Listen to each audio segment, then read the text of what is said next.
We're not going to be buying this. It's a 116203 reference, not a factory bezel. Yeah, the bezel wasn't factory.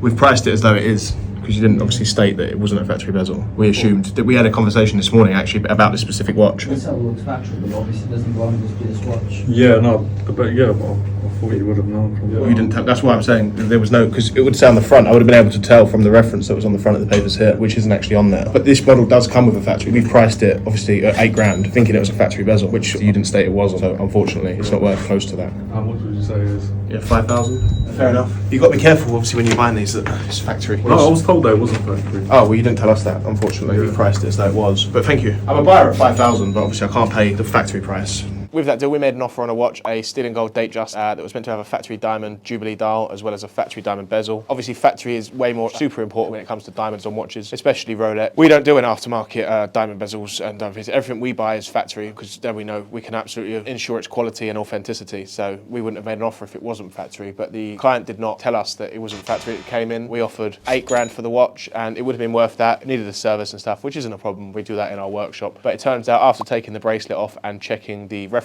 number was 116203, which would indicate it should have a smooth bezel. I said this to the client, he said, oh yeah, it had a smooth bezel, I'll put that bezel on it. Obviously I was buying it expecting a 116243, which is the factory dial. It's always important to check the bezel and check the reference, you know, making sure that the watch you're buying does match up to how it left the factory, which is something we always do it here at Trilogy. If you enjoyed that video and want to know more about watches, make sure to follow for more.